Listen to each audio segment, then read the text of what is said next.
First of all, I want to thank God for this day and for this opportunity that He gave us to celebrate this once-in-a-lifetime magical moment. Yesterday marks our 4th year anniversary, and from there, who would have thought that today I would be getting married to the man I never thought I would love and spend the rest of my life with.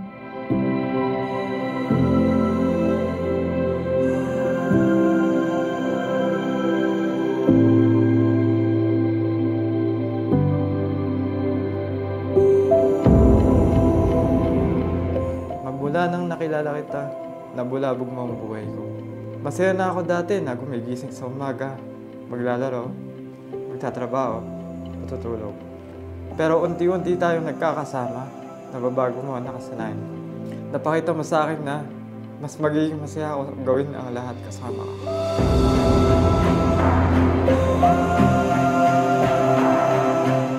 5 years ago, sinong mag-aakala na yung lalaking sinusungitan ko dahil punta ng punta sa boot namin ay magiging asawa ko na ngayon. We started being strangers to colleague, to friends. You are my nothing to everything real quick. This is more than you can handle.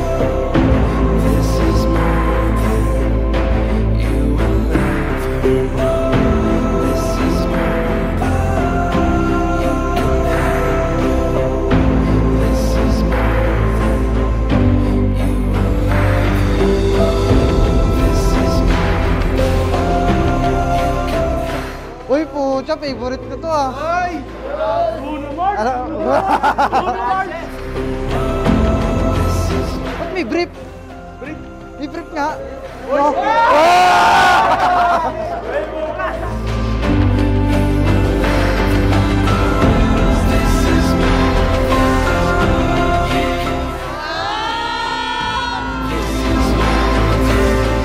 Thank you, Shopee!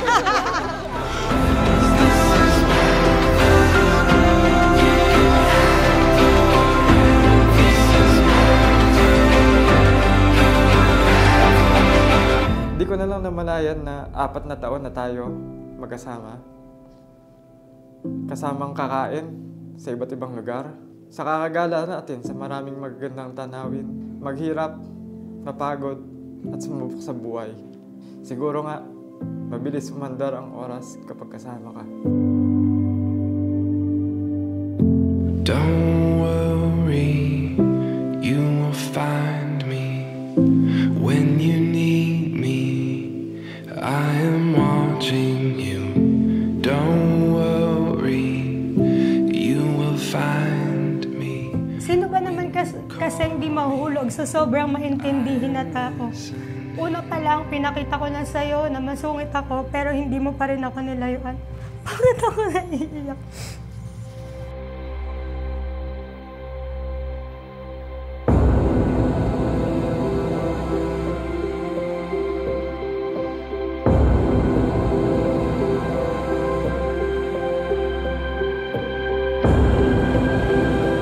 Ikaw yung taong hindi ako kayang sigawan.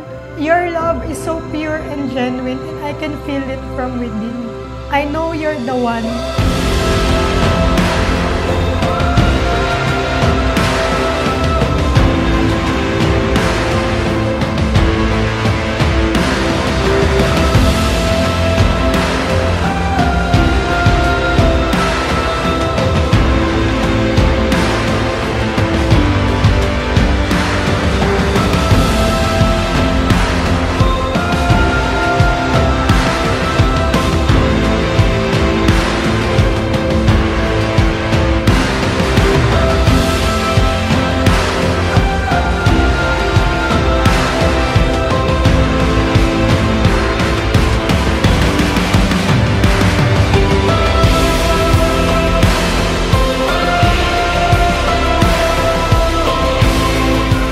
Pangako ko sa'yo na dalawa tayong susuong sa baha.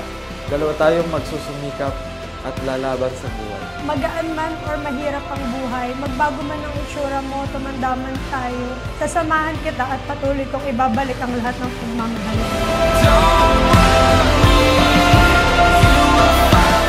pangangalagaan kita at pagsisilbihan tulad ng ipinangako ko sa simbahan at sa harap ng Diyos. Masaya ako na matatapos ang kabanatang ito. Mabuklat ang huling pahina ng libro. Sapakin mo man ang mukha ko, makasama ka lang hanggang sa dulo. Your loving husband, Edgar Allan V. Ramos.